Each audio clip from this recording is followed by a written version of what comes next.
Welcome back, everyone. Today I'm going to be talking about the fixed and growth mindset. There's been some work on this by Carol Dweck, and there's a lot more information out there. But for those of you who may not have heard of it yet or may not understand the benefits and how that would apply to you at work or in your relationships or as a parent, I'd like to quickly talk about that today. So, first of all, what is a growth mindset and what is a fixed mindset? Now, a fixed mindset are people who think that you are just born with the skills and talent that you have. So you're either good at something or you're not, okay? And you can't do anything about that. You've got your lot there. And that also talks about talent. So you either have a talent or you don't.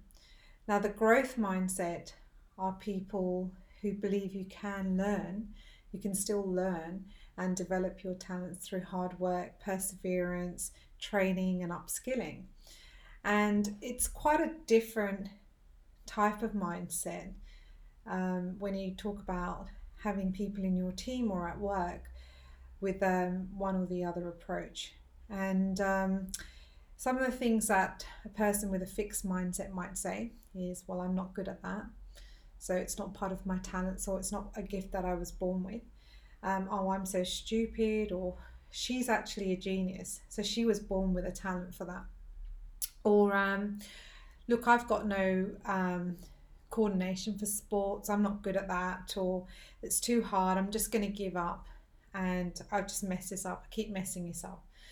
And what that usually means as far as personal development or becoming better is that you just believe you can or you can't. And it's actually a little bit of a debilitating place to be. And especially in a relationship, it can be quite frustrating. And if you're trying to develop this person in the workplace, it's usually those people that won't get picked for leadership and further development. The growth mindset person, on the other hand, would say things like, well, I'm not good at that yet, but I can become better if I try, which also means that they understand they can develop their talent, they can become better. Because has there ever been a time that you weren't good at something and then you learnt it? I mean, for instance, my child didn't know how to do ballet before lessons, and now she's a pretty good dancer. Another thing a growth mindset person might say is, well, I haven't done enough of that yet. I haven't practiced enough, so I will get better. Or she is so good at that, but I wonder how she got so good at that. I wonder what she does. How does she practice that? And maybe I could actually talk to her and get some input and how I can improve. Another thing that a growth mindset person might say is, well, what can I do differently? Why is this not working? Let me try a different approach, rather than just hanging up their gloves and saying, well, I'm just not good at that. I wasn't born with that gift. And, looking for people, growth mindset people look for people to mentor them, to show them the skills, to upskill. And they're also prepared to know that this might take them a while. They might need to ask for help. But it's also okay if they make mistakes. What did I learn from this? This is not a failure, it's just a feedback. It's a real growth mindset type of attitude. Now, why did I mention that today?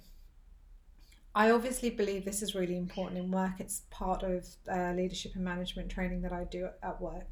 But I think it's really important as a parent to understand the language that you're giving your child or your children, and not comparing them by saying things like, oh, they're just really talented in that, or he's really strong at that, and yeah, that's not really your strength. Is to keep using language like, with practice you'll get better, you're not good at that yet, that's okay, I can understand your frustration, what can I do to help you practice and to help you really give this a go? And in the same language, I mean, it seems quite fundamental, but to encourage people at work, it's the same way, is to say, how can we do things differently? What have you tried so far? And what that also builds is a lot of trust and transparency between you. And in a relationship, especially towards very frustrating times or times of high conflict in a relationship, These are questions that you can ask. Like, what have we tried so far? What can we do differently? What is it that I'm telling myself? Am I telling myself that I'm not great at relationships, or I'm unlucky in love, or I wasn't born with the talent of being a great husband or a great wife? What is it that I need to learn? What are the skills that I need to develop? Who can I talk to that's doing this really well? So there's so many different things that can inspire you if you're willing to have a growth mindset. I would always encourage people to develop one, and to develop one within their partners, their children, their team members, and even their own managers. So I hope this has been useful. If you'd like any more information, some of the work by Matthew Syed, who does black box thinking, and he's just amazing. He talks about the difference in industry with different mindsets. So that's another place to go and explore this further.